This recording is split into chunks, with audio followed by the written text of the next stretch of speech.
नमस्ते दोस्तों, तो आज आपको एक बड़ी ही अचंभित एवं भयानक रहस्यमय कहानी सुनाऊंगी जिसमें आपको कुछ नई रहस्यमय बातें की जानकारी होगी। तो कृपा करके अभी चैनल को सब्सक्राइब कर ले। यह मेरा दूसरा नया चैनल है ताकि और भी रहस्यमय कहानी सबसे पहले आप तक पहुंचे। धन्यवाद। तो सुनिए। एक समय की बात है, एक महान योद्धा था जिसका नाम था रुद्र। उसने अपने जीवन में कई युद्ध जीते थे और उसकी तलवार की ताकत से दुश्मन कांपते थे। वो अपने राज्य का गौरव था, लेकिन अपने दिल में वो बहुत अकेला और खाली महसूस करता था। हर जीत के बाद भी उसे शांति नहीं मिलती थी। उसे लगता था कि उसने दुनिया को जीत लिया है, लेकिन खुद को खो दिया है। एक दिन वो अपने गुरु के पास गया और बोला, गुरुदेव, मैंने हर युद्ध जीत लिया है, लेकिन मुझे शांति नहीं मिलती। मुझे लगता है कि मेरे अंदर एक युद्ध चल रहा है जिसे मैं जीत नहीं पा रहा हूँ। गुरु ने मुस्कुराते हुए कहा, रुद्र, तुम्हारे शरीर ने दुनिया के युद्ध जीते हैं, लेकिन अब तुम्हारी आत्मा को एक नया युद्ध जीतना है। तुम्हें 12 ज्योतिर्लिंगों की यात्रा करनी होगी। हर ज्योतिर्लिंग तुम्हें एक ऐसा हथियार देगा जो तुम्हारी तलवार से कहीं ज्यादा शक्तिशाली होगा।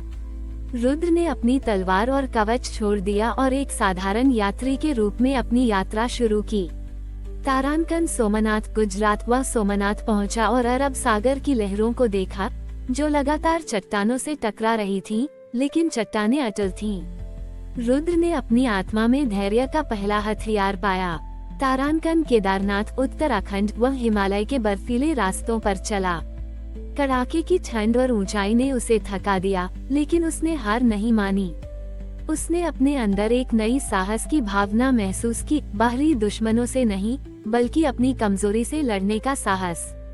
तारांकन, महाकालेश्वर, मध्य प्रदेश, उज्जैन में उसने महाकाल की भस्म आरती देखी और समझा कि समय सबसे शक्तिशाली योद्धा है और हर चीज नश्वर है। उसने अपने अहंकार को छोड़ने का सबक सीखा। तारांकन, काशी विश्वनाथ, उत्तर प्रदेश, वाराणसी में गंगा के किनारे उसने साधुओं और संतों को देखा जो ज्ञान की बातें कर रहे थे। रुद्र का एहसास हुआ कि असली ताकत तलवार में नहीं, बल्कि ज्ञान में है। तारांकन, भीमाशंकर, महाराष्ट्र, घने जंगलों में उसने प्रकृति की अद्भुत शक्ति को महसूस किया। उसे लगा कि सच्ची ताकत विनाश में नहीं, बल्कि जीवन और संतुलन में है। तारांकन, वैद्यनाथ, झारखंड, देवघर में उसने लोगों को रोगों से मुक्त होते देखा और अपने अंदर करुणा की भावना को महसूस किया। उसे एहसास हुआ कि दूसरों को चोट पहुंचाने से ज्यादा बड़ा काम उन्हें ठीक करना है। रुद्र ने एक एक करके सभी 12 ज्योतिर्लिंगों के दर्शन किए। उसने मल्लिकार्जुन में समर्पण, ओंकारेश्वर में संतुल, त्रयंबकेश्वर में एकता, नागेश्वर में निडरता, रामेश्वरम में भक्ति और कृष्णेश्वर में अटूट विश्वास का अनुभव किया। जब वह अपनी यात्रा पूरी करके वापस अपने राज्य लौटा, तो वह एक बदला हुआ इंसान था। उसकी तलवार अब भी उसके पास थी, लेकिन वह अब उसका उपयोग नहीं करता था। उसने अपनी तलवार को अपनी प्रजा की सेवा के लिए दान कर दिया। एक दिन उसके राज्य पर एक दुश्मन राजा ने हमला कर दिया। रुद्र के सेनापति ने उससे कहा, महाराज, अपनी तलवार उठाएं और युद्ध करें। रुद्र ने मुस्कुराते हुए कहा, अब मेरा युद्ध तलवार से नहीं, बल्कि शांति से होगा। वह दुश्मन राजा से मिला और उससे युद्ध के बजाय शांति की बात की। उसने उसे समझाया कि असली जीत तलवार से नहीं, बल्कि दिलों को जीतने से मिलती है। रुद्र की बातों में इतनी शांति और ज्ञान था कि दुश्मन राजा प्रभावित हो गया और उसने युद्ध छोड़ दिया। रुद्र ने अपने जीवन के बाकी दिन अपने राज्य में शांति और ज्ञान का प्रसार करने में बिताए। उसने लोगों को सिखाया कि सबसे बड़ा युद्ध हमारे मन में होता है और सबसे बड़ा हथियार हमारा धैर्य, साहस और करुणा है। उसकी कहानी ने साबित किया कि एक योद्धा युद्ध से भी ज्यादा बड़ा हो सकता है। रुद्र की शांतिपूर्ण जीत ने उनके राज्य में एक नई लहर पैदा की। लोगों ने देखा कि उनका राजा अब सिर्फ एक योद्धा नहीं, बल्कि एक मार्गदर्शक बन गया है। लेकिन दरबार में कुछ लोग थे जो इस बदलाव से खुश नहीं थे। इनमें सबसे ज्यादा मुखर था अजय, जो सेना का एक युवा और महत्वाकांक्षी सेनापति था। अजय तलवार की ताकत पर विश्वास करता था और उसे रुद्र की शांति की नीति कमजोरी लगती थी। एक दिन अजय ने सबके सामने रुद्र से कहा, महाराज, तलवार से मिली जीत ही सच्ची जीत होती है। शांति की बातें करके हम अपने दुश्मनों को कमजोर नहीं कर सकते। रुद्र ने अजय को दंड नहीं दिया, इसके बजाय उन्होंने उसे समझाया, अजय आओ, मैं तुम्हें सच्ची ताकत का अर्थ दिखाता हूँ। रुद्र ने अजय को एक सूखा पड़ा गांव दिखाया जहाँ लोग पानी के लिए लड़ रहे थे। रुद्र ने कहा, यहाँ पानी नहीं है और लोग एक दूसरे के दुश्मन बन गए हैं। एक योद्धा के रूप में तुम यहाँ क्या करोगे? अजय ने जवाब दिया, मैं उन्हें अनुशासित करूँगा और उन्हें मजबूर करूँगा कि वे शांति बनाए रखें। रुद्र मुस्कुराए और बोले, ये सिर्फ एक अस्थायी समाधान है। अब देखो एक संत क्या करता है। रुद्र ने गांव के मुखियाओं को बुलाया और उन्हें त्रयंबकेश्वर की एकता की कहानी सुनाई। उन्होंने समझाया कि कैसे 3 नदियां एक साथ मिलती हैं और कैसे लोगों को भी एक साथ मिलकर काम करना चाहिए। उन्होंने उन्हें भीमाशंकर की प्रकृति की ऊर्जा का सम्मान करना सिखाया और बताया कि कैसे एक साथ मिलकर वे पानी का नया स्रोत खोज सकते हैं।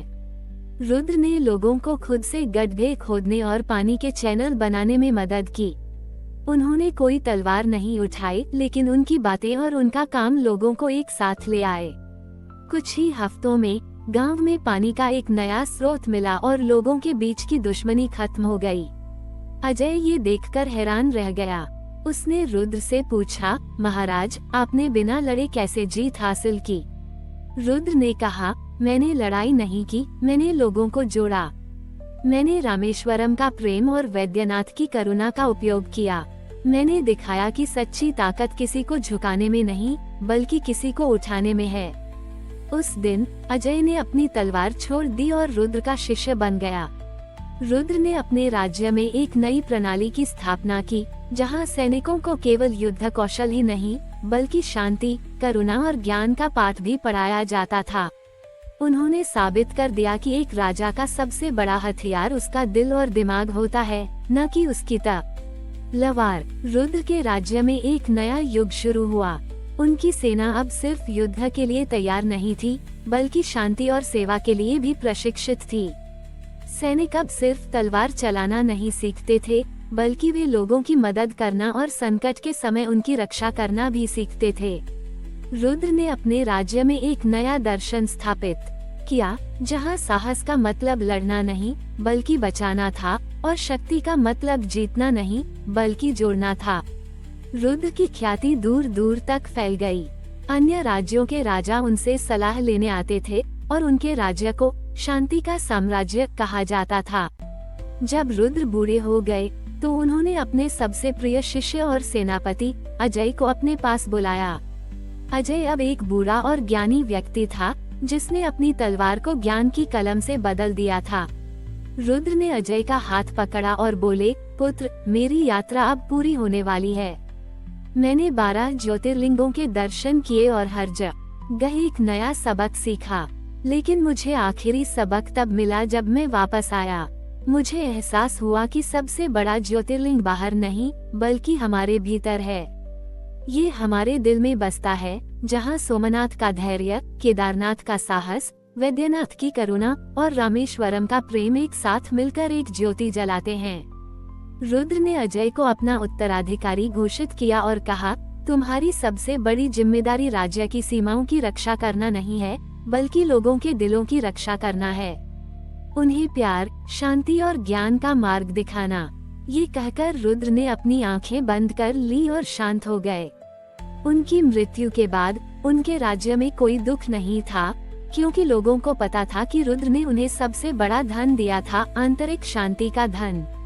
रुद्र की कहानी एक महान योद्धा से एक महान संत बनने की कहानी थी, जिसने साबित कर दिया कि सच्ची जीत युद्ध में नहीं, बल्कि प्यार और सेवा में होती है।